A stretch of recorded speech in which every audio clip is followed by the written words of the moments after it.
د بېدرکه ترانو کیس په های کورټ کې زیر سماعت دی او دا کم خلک دي چې غیب شوي دي فل کورټ جوړېدو ضرورت ولې پیش راغلی دی په دې حواله باندې د مختلفو خلکو مختلف سوالونه دي او د هغوی د اړخ نه د خپلو خپلوانو هغه خلک کم چې د هغوی د کور نه بېدرکه شوي دي د هغوی متعلق د هغوی احساسات برابر سره کولی شي. لومبې به په دې موضوع باندې خبره کوو. دغه شانتې بیا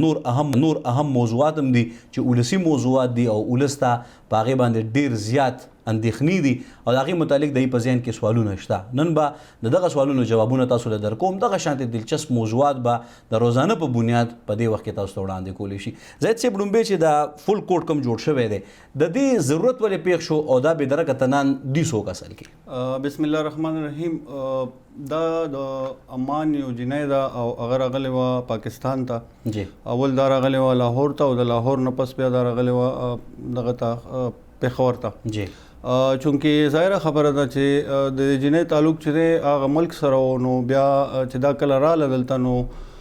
د دې چې کوم تفصیلات وو هغه امبیسۍ شیر کړو مختلف ایجنسو سره سیویلین چې کومې زموږ ایجنسۍ دي انټیلیجنس بیورو سره نورو ادارو سره او هغې بیا یو کاروایي وکړه او هغه د کاروایي د لاندې پېښور کې دغه زنانه او ورسره څلور نور کسان چې کوم دي دا اوچت کړی شو. اولته نه پولیس دا دعوه کوي چې کله دا کسان اوچت کړی شو نو د دې د کور نه دغه زنانه چې کومه وه د هغې صفیه نوم دی د هغې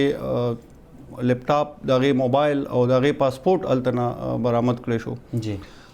چونکې دغه کسان په مقامي عدالت کې بیا د دې حوالې سره ضمانت هم کړو. خو دې کې اهم خبره دا وه چې پېښور های کورټ ته زیات غصه په دې هم چې په دې کې کوم کس اوچت کړی شوی یو عبدالحلیم صاحب هغه پخپله په های کورټ کې په اعلی عهده باندې پراجیکټ ډایرکټر دی او هغه هم اوچت کړی شوی او دې سره هغه بیا وروستو پرېښودلی شو او په دې کې تاریخ و هغه تاریخ کې بله ورځ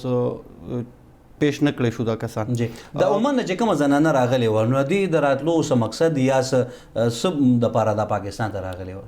ګوره دا خو دغه کور نه دغه شوې ده د کوم چې د های کورټ والا افسر و نو د دې کوم چې پراجیکټ ډایرکټر و دا کسان چې دي دغه خورین وو.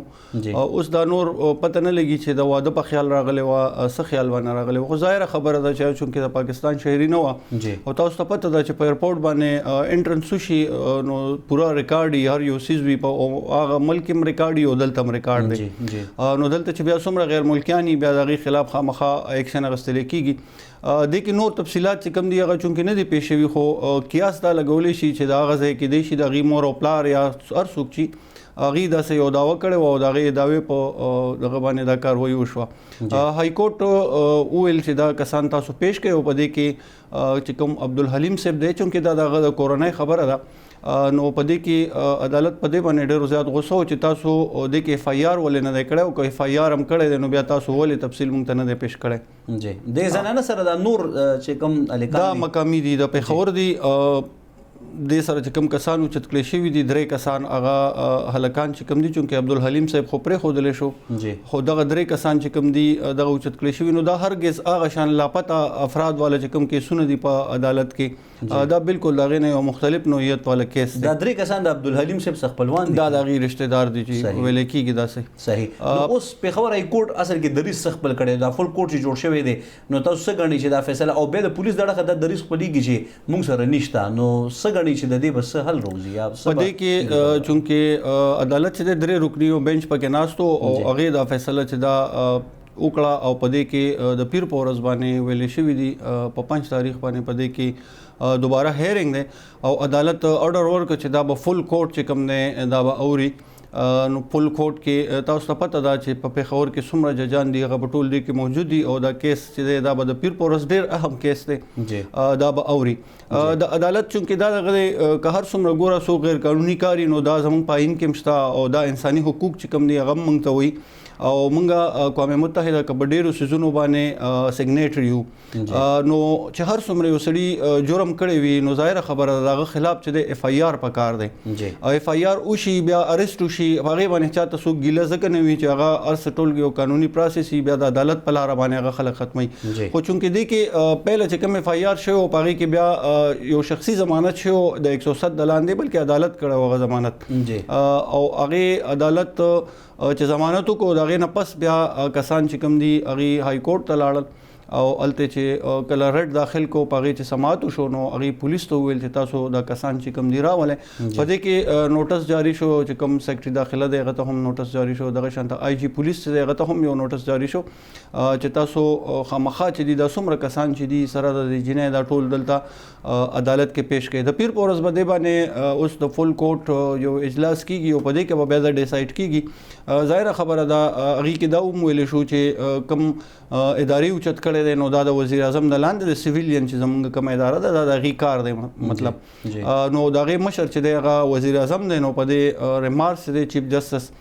صاحب په خپل ریمارکس کې دا خبره کړې ده چې که ضرورت شو نو موږ به وزیر اعظم صاحب هم راغواړو ځکه چې دا ډېره اهم مسله ده چونکې د پیر په ورځ به اوس دې کې نور سماعت کیږي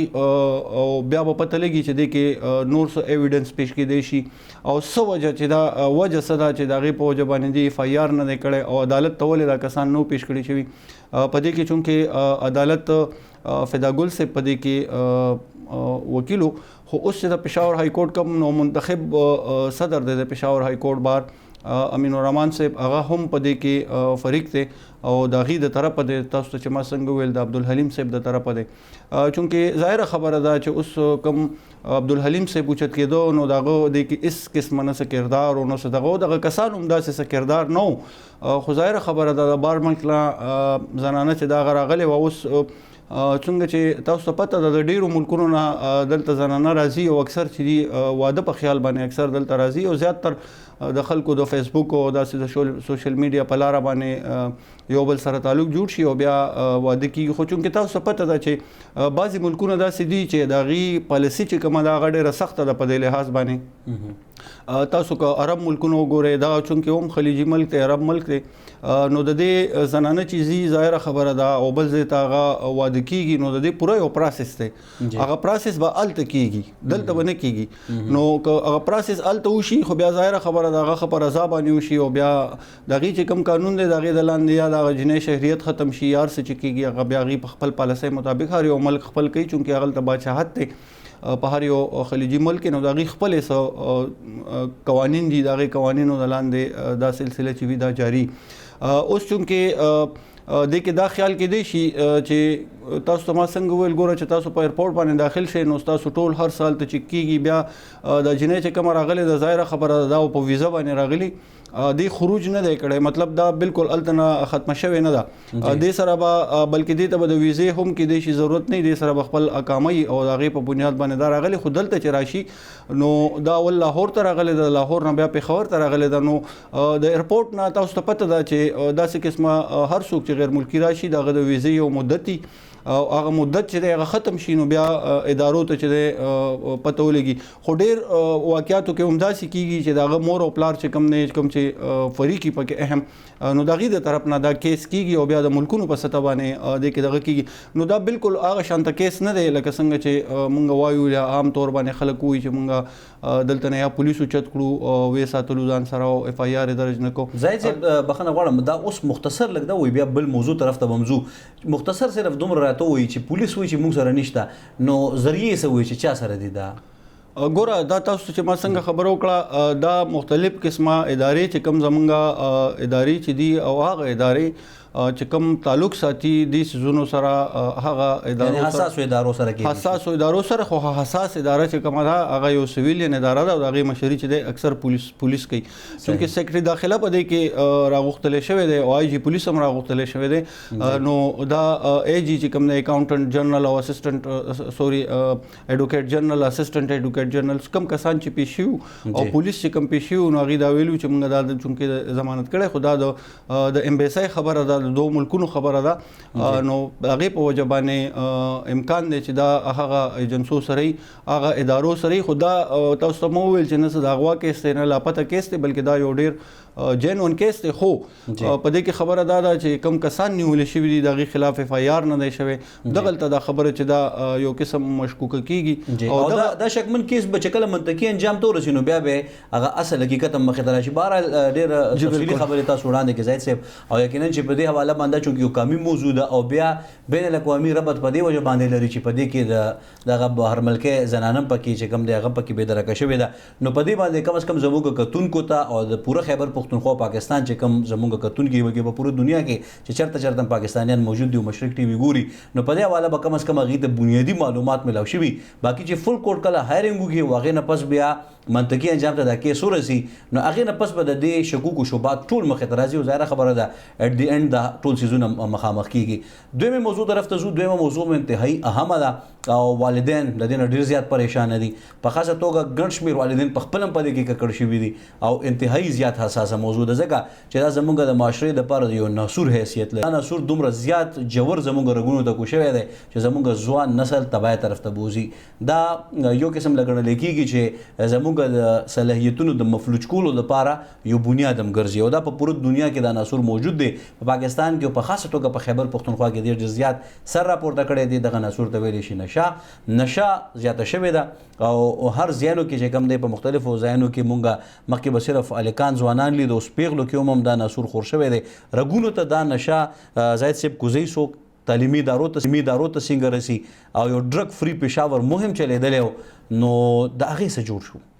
ګوره بالکل نن سبا بنیادی چې کومه یوه نشه ده او ډېره خطرناکه ده او ډېره ارزانه ده نو هغې ته آیس ویلی کېږي کرسټل میت ورته ویلی کېږي او ډېر خلک چې دي ډېر والدین د دې نه بالکل خبر هم نه وي